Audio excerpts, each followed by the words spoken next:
Hey guys, it is Sunday and I have some time to myself, and I know you see like some like white stuff in my hair. I literally just washed my hair and it's like conditioner still drying. So I know there's white stuff in my hair basically. So let me be, just let me be, let it dry, let it finish doing what it's supposed to be doing. So today we will be talking about, are you ready? Are you ready? Are you ready? Are you ready? Are you ready? Are you ready? Today we'll be talking about ERAS and the match process.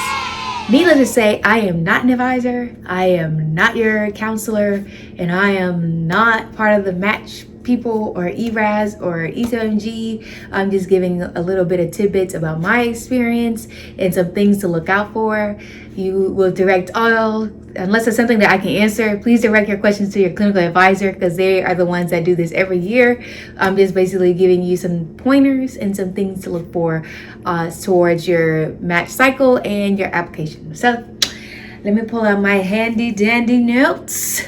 First thing is, when we are talking about the match cycle, so match is basically the cycle a year before you start your residency. So my match cycle was Match 2021. I applied the fall of 2020, and you won't start until your residency into July 1st, 2021. So in regards to that, the application has, you're hear a lot about ERAS, you hear a lot about NRMP, you hear a lot about OET and ECFMG, especially for the US IMGs and IMGs and foreign medical graduates. So ERAS is the actual electrical residency application when you actually be filling out to send to programs. The NRMP, which is the National something medical something NRMP, that is what you'll actually be putting in for your rank list, and that will tell you if you matched, basically if you matched or not, and where you'll be going. That's where you submit your rank list and all those things. So the other thing is ECFMG. So ECFMG does all the certifications, all your pathways, all of that stuff. Like in order to even apply for to take your step 1 or step 2, you have to go through ECFMG, and before you start residency, you have to go through ECFMG. So you'll get really used to going through ECFMG. So let's talk about some of the components of the residency application. So we talked about a little bit of ERAS, which is your electrical systems in which you send to programs. So if you're so you have to purchase that token. That token has already been available since June. So you have to purchase your token in order to be a part of the match cycle. You cannot start your ERAS application until you purchase that token, and it came out in June. Another thing that you'll need is you're going to need a professional headshot. So you can have your friend take it for you, or you can get somebody professional to do it.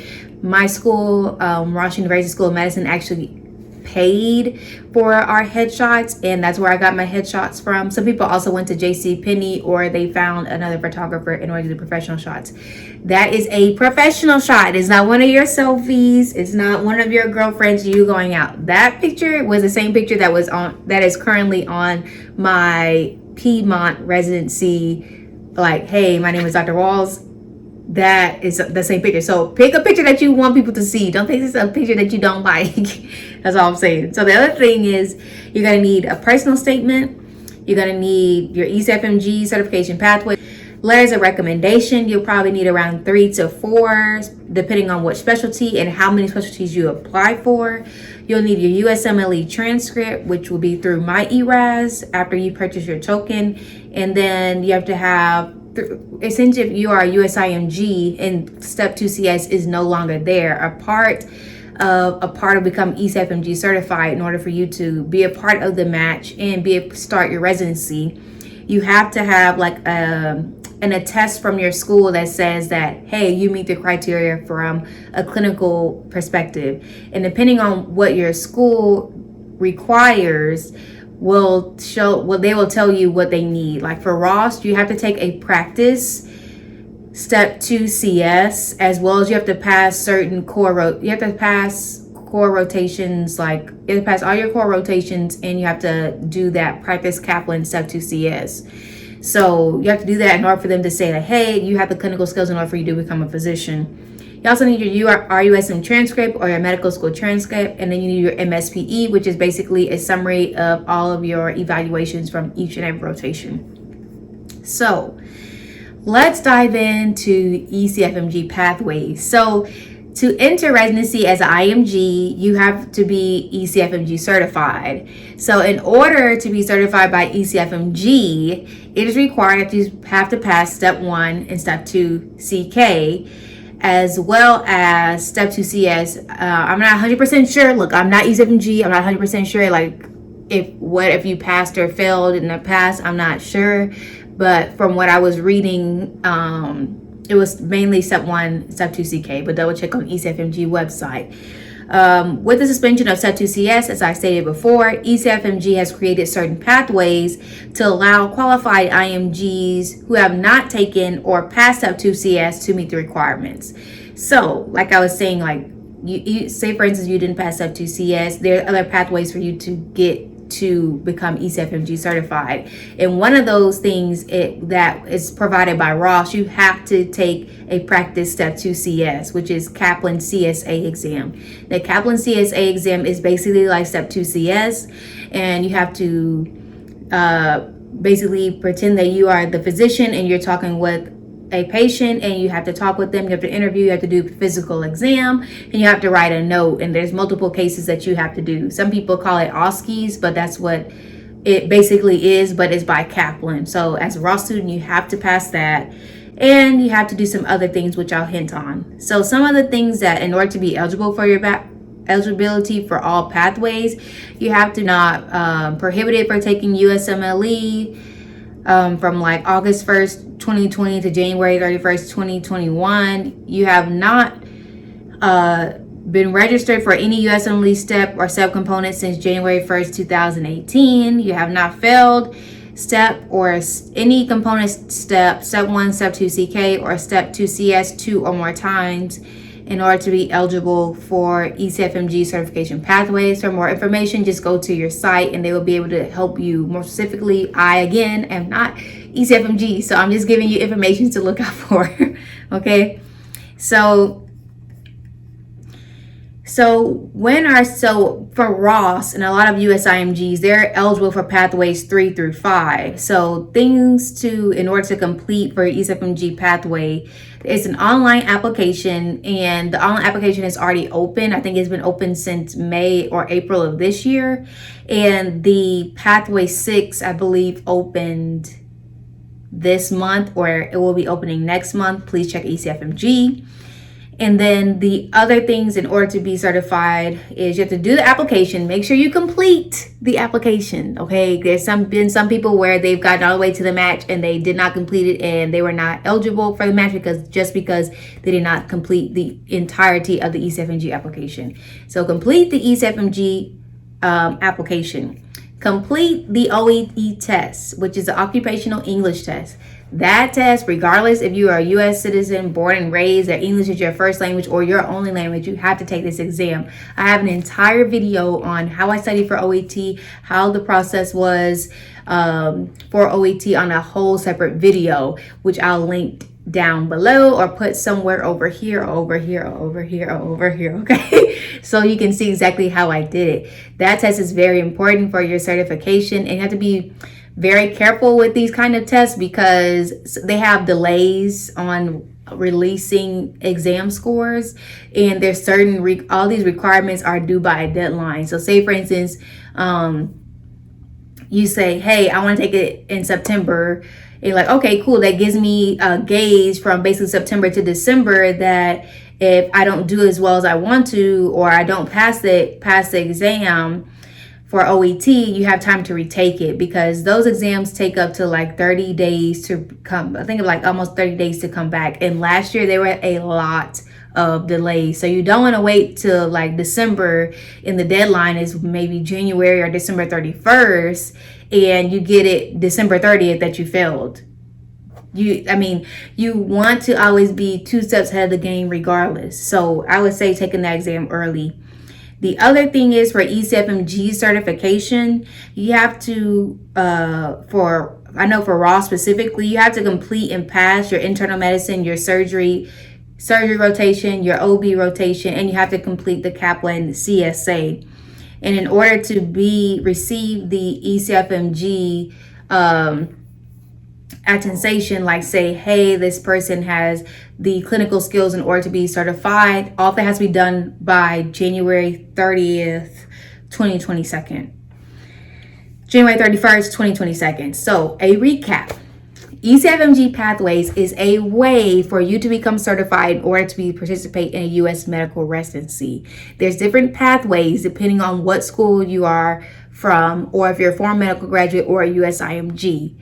For Ross, a lot of Caribbean medical schools will be a part of ECFMG Pathways 3 through 5. There are multiple pathways, so for more information on each and every pathway, you check the www.ecfmg website for pathways that are eligible for you.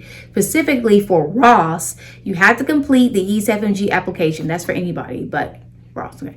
You complete the application, get to complete the OET and pass it. And you have to complete, for Ross, you have to complete and pass the internal medicine rotation, the surgery rotation, and the OB rotation, as well as the Kaplan CSA, which is the practice step 2 CS. You have to do those 4 things in order for you to be eligible to be part of the residency process. What you're going to be looking at is the ERAS application. So the way that the ERAS application is if I can find a screenshot, I'll put it here. So this ERAS application, after you receive your token and pay for your token, you can start your application. The way I did mine is I did mine in sections. I did not do my application all at one time, and I had multiple people look at my application. So what I did was, I think I did the demographics first, and a thing that people do not tell you is that ERAS has a one and a unified format of the CV and resume. So you think you're going to just upload your resume and that's it? No. Okay. You're going to take each and every little part of your resume and put it in the ERAS system. So the way they do theirs is they don't have people individually uploading uploading their CV or resume. They have a unified system where you put in everything, like the years, the dates, and everything. There's specific things on that, which makes it easier for programs to look at, so they don't have to look at a whole bunch of different formats. It's just one format that everyone has to be in for the ERAS, and it's a part of the ERAS application cycle. The other thing is we already talked about professional headshots, which is also part of your application. The personal statement. So the personal statement was hard, honestly, because for one, I'm not the greatest at English, and yeah, just no. So I got a lot of feedback from Ross. So Ross, when I was at Ross, they had a thing called OCA, which they help you with your CV, they help you with your personal statement, and they send you like editing reviews and like, hey, maybe you should turn this around, or hey, I don't really think this paragraph is good, or hey, delete the whole thing and start over. So I used that. I also found some like an English person, like just by searching like English people on Google, just so they can make sure that the English was correct. I also had my friends look at it. I had my dad look at it. I had my parents look at it as well, like because they're really good at English. That did not pass down to me for whatever reason. So the personal statement, it is not the same as why I want to be a doctor. Okay, people know that you want to be a doctor. You're in medical school, so the personal statement needs to be geared to that specialty. Okay, geared to that specialty. So if you're applying for multiple specialties, you have multiple personal statements. Okay, so if you're dual applying to surgery and general surgery and internal medicine, there needs to be 2 personal statements. So you're doing double the work. That is another reason why I did not dual apply. I don't want to do IM, and that is I wasn't going to do double the work if I didn't really want to do it. I just picked one specialty. That was it. I'm done, because you have to do double the work. So that's another reason why I didn't do it, because of the double the work. So the personal statement has to be geared toward that specialty. Please do not plagiarize. Please do not look up on Google somebody's personal statement and copy and paste. It needs to be something that sets you apart from other people. So my personal statement was personal to me, and I believe it helped me stand out as a applicant. So make sure you're not plagiarizing. I know it takes some time. I started off with like 3 pages of like about myself and my journey, and then I edited it down to 1 page. Like 1 page, and maybe like the second page was only like the very top. So it's how you want to do your personal statement is personal, and how you want to do it, how you want to express yourself, and some things that have led you to that specialty. So that's the personal statement. For the letters of recommendation. So letters of recommendation, I was not playing any games, okay? I knew that I wanted to do IM. One of my family members got sick. I knew I wanted to do IM just for my interactions based on them. So when I got to third year, I knew that I was going to do IM. So in my head, every person that I had a genuine connection with, or who I really felt that would make a strong recommendation letter, I asked. So I was not asking for recommendation letters I was done asking for recommendation letters in quotations. What was so good about Wellstar at an Atlanta Medical Center in Midtown, they had a lot of very good teaching staff. And I connected with at least one attending out of each.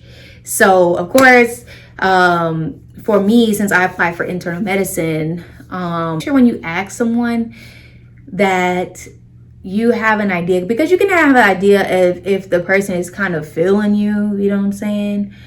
Or, things on nature, or you just ask them like, hey, do you think you can write when I could say strong, like these guns, girl.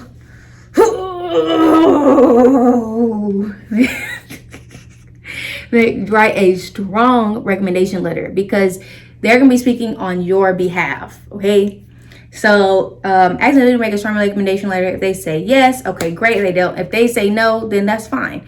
Or you can come into the rotation, like say the first week you get a feel about everything. The second week, if you're vibing with someone, or especially if they're in a specialty that you want to apply in, be like, hey, I'm looking to apply to general surgery residency, or internal medicine residency, or family medicine, whatever it might be. What are some things that I need to do or I need to work on in order so I can receive a strong recommendation letter for my upcoming match cycle? That's another way you can do it. I myself just made really genuine connections who I still talk to. The people that wrote my letter of recommendations, I still talk to them. Whether it's email, whether it's text, or a phone call, I still talk to them because I really had a genuine connection with them. And I literally just talked to one of them, like, when was July 4th? Like a couple weeks ago. So what's today? July 18th? So that was like literally 2 weeks ago. So it's just about who can show you in the best light, okay? And the way the letters of recommendations are, you ask them, and say, for instance, they say yes. So there's specific ways in order for you to get the actual letter of recommendation on the ERAS application. So when you put in your letter of recommendation, there's actually a pathway that you have to do. And if I have a screenshot, I'll show you how to do it. So there's like 3 steps. You have to put in your information, and then you can send it via email. And then there's the last section that says, hey, do you want to waive your rights? Majority of people waive their rights to seeing the letter of recommendation. I did, because to me, it was just like a matter of like, if I'm asking you to write something for me, I don't need to see it, because I already trust that you're going to, do that for me, that you're going to speak well on my behalf because you agreed to it and we have a good connection. So I waived my rights. It's primarily up to you. Some attendings will tell you waive your rights. So it also depends on that too. But I just waived my rights on all of them. So you have to waive your rights, and then they're going to be sent, and they can either print it or you can email. I did all mine by email because it was just easier instead of holding that paper around. There's a lot of, they're busy. They don't have time to be holding your paper, okay? It's easier to just send them a specific code After you press yes, you want to send to them, they're going to receive a specific code, an email link that they can upload that recommendation letter to your ERAS. Once they upload, you'll receive a notification. Now, this is the other thing. This is why you don't wait till the last minute to start asking people for letters of recommendation. That's why I started from the beginning of third year. It takes time to process. When you get a letter of recommendation, it doesn't automatically upload. The ERAS system can take up to like 3 to 5 days, business days, not regular days. So if they do it on that Friday, you got Monday, Tuesday, Wednesday, probably that Thursday or Friday before it comes available for you to see. Also, everyone else that you are applying to. So you have to be very careful in which you are asking for those letter of recommendations. Like say, for instance, I say I'm like, I did my IM and I started I asked for a recommendation months prior.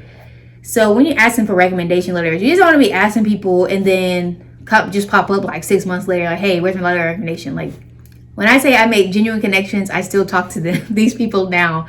I will check in and be like, hey, this is what's going on with me. I just finished X, Y, and Z rotation. I did well on my shelf exam. Just wanted to check in and let you know about what's going on. I'm still applying to this specialty, and I hope everything is going well. Maybe we can touch base over coffee or over the phone.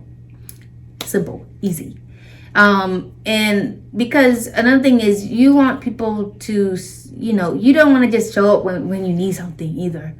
So, and that's just who I am in general. Like, I still talk to people that have helped me even from college. Like, I still talk to Dr. Block. I still talk to Dr. Moore. I still talk to Dr. Keaton. These are people that I've seen them a year ago. But people that I was with from 2011 to 2015 from college. I don't need anything for them, but I have a genuine connection with them, so I keep them updated with what's going on in my life. That's just me. You can choose how you want to do it, but don't ask somebody like 6 months prior and be like, hey, where's a recommendation letter? They're going to be like, who are you? And why are you texting me? I don't roll like that. So,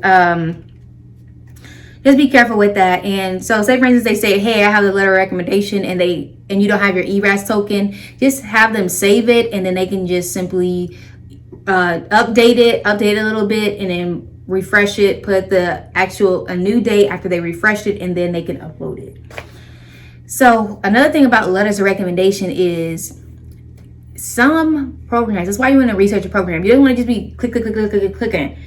You want to research each and every program that you apply to. For example, some programs require a department of chair letter, okay, in addition to that specialty's letter, and then you can have another letter. And that's on their website.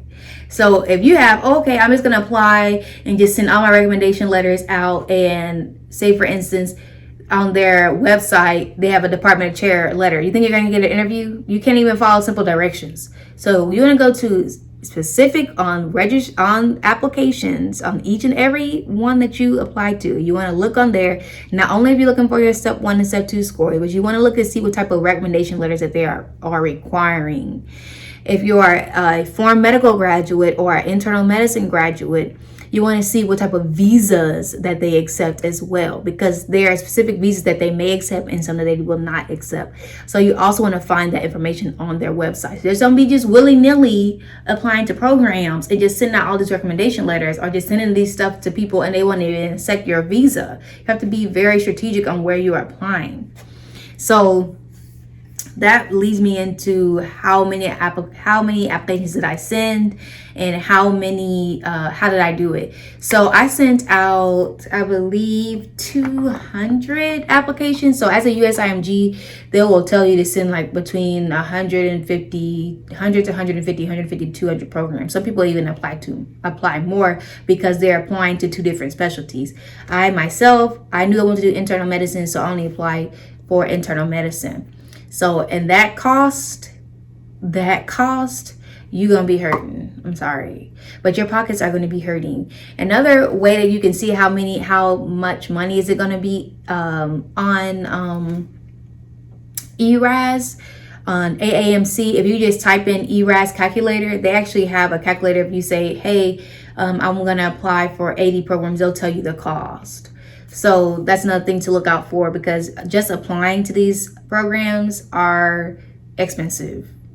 So you want to look at that as well. So I applied to 200 programs, and I started looking at programs in third year. So I knew that I wanted to stay in Georgia. And I had specific programs that I was looking for in Georgia, which I got. At Piedmont, but which is my number one choice. So I looked at specific programs and I did them by state.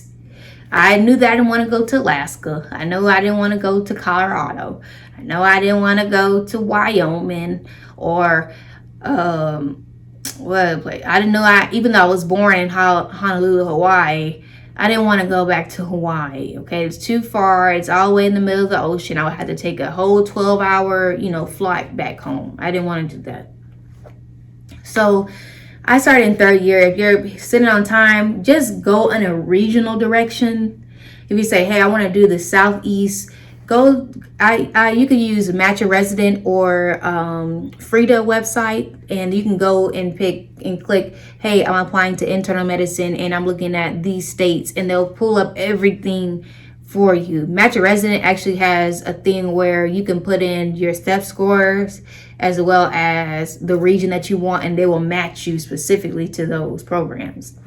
So it depends on how you want to roll on how you want to get programs. At the end of the day, research programs. Okay, if you're an IMG or a US IMG, you definitely want to research your program. So say for instance, hey, you want to go to X, Y, and Z, and they haven't not accepted anybody in the last 3 years from a foreign medical school. Okay, it does not mean that they will not accept you, but the chances of you going there are lower. Okay, let's just be real. If you want to go to places, when you're looking at those residencies, you want to look at places who will take foreign medical graduates or internal medical graduates or Caribbean medical school graduates. Those can be found on the appointment pages of each and every Caribbean medical school. Especially Ross. I know Ross, every year they release an entire list of where their people match. And it's very accurate. So you can do it that way. You can go, or you can literally just go to the residency site and go to look at their residents. I did that too. Like, I looked at everybody's residents. I wanted to look at the demographics. I looked at the male to female ratio. I looked at the schools that they were coming from.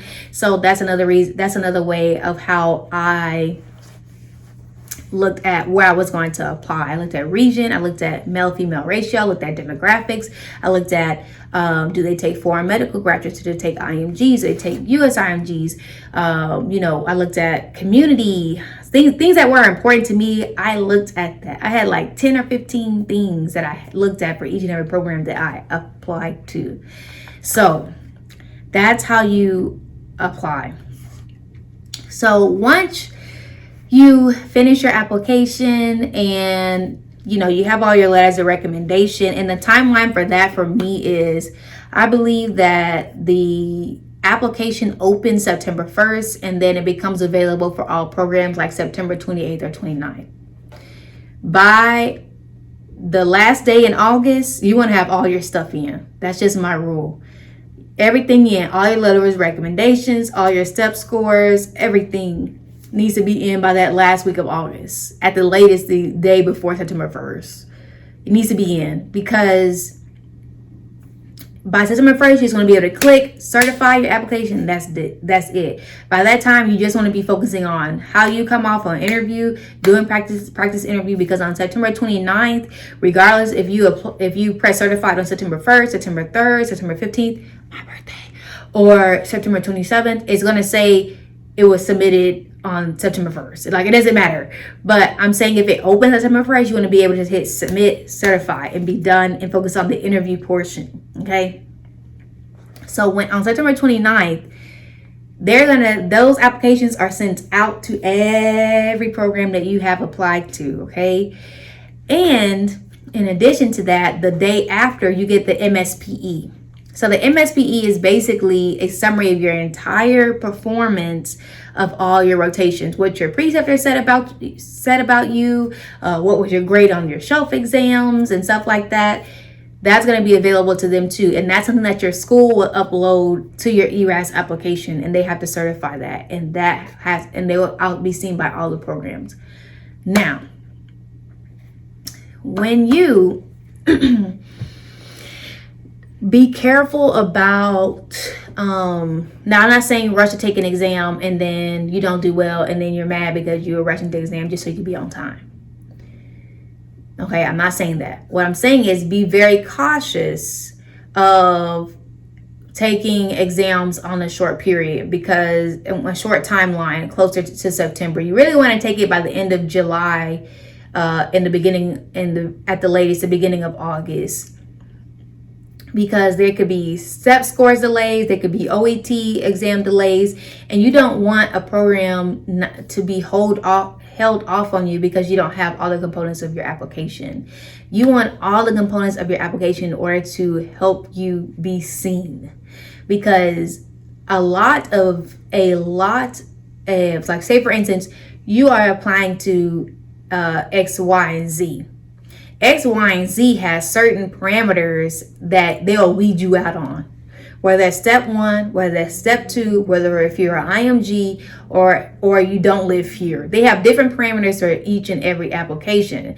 And say for instance, you passed the first filter, but the second filter was step 2, and you don't have that. But the person, you have to remember, you're not the only one applying. There's thousands of applications for 20 spots.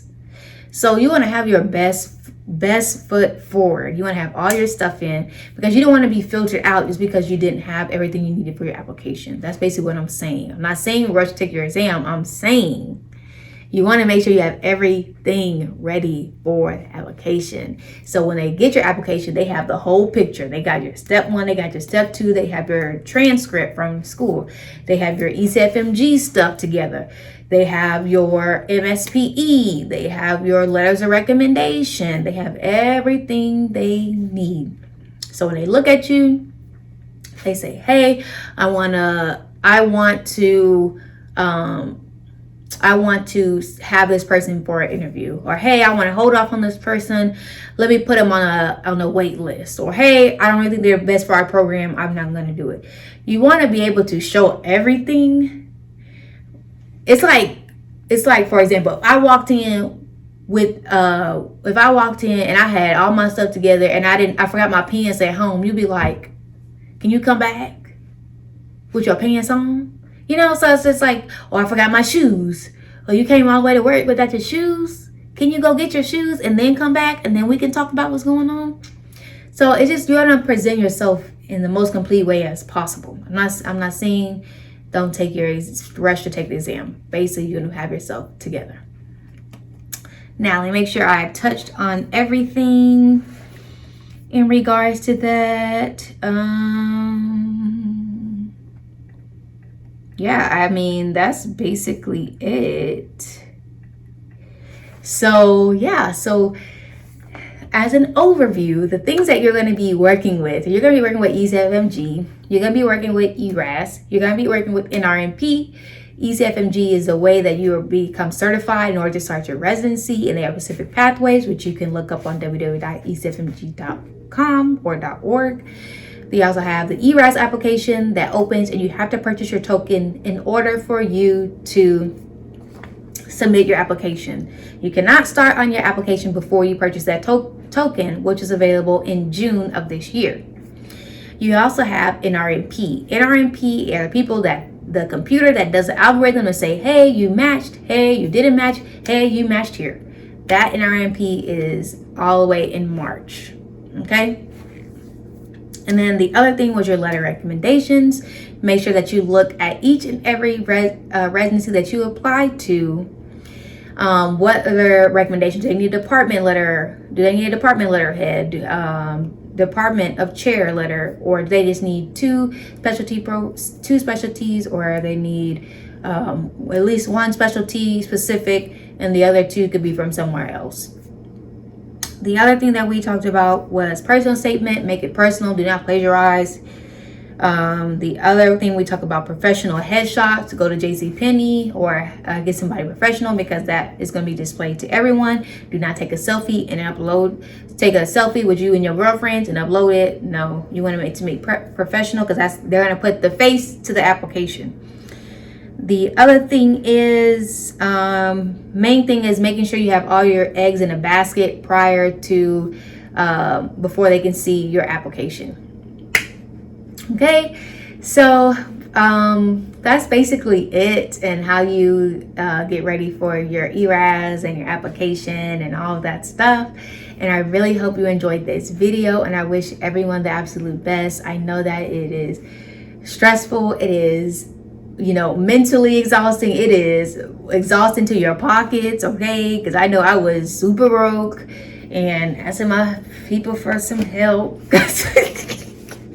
just to apply, because you have to really think about the cost of the application, the cost of possible traveling, because I'm not even sure with COVID and everything if they're going to do virtual again, or maybe a hybrid of virtual. So you're going to estimate those costs as well. So just take it a day at a time. If you get a denial letter, or they say, hey, we don't really want you, that's okay. That's okay, because you applied to other programs, okay? And where you're meant to be, where you ultimately will be, okay? So don't worry about it. Keep your faith, or whatever you believe in. Mine is my faith and my family and my friends and everyone that supports me, and take it a day at a time. And I wish you all the absolute best. And I hope this was a great video, and I'll see you guys later. Bye. I'll be back with more videos for interviews.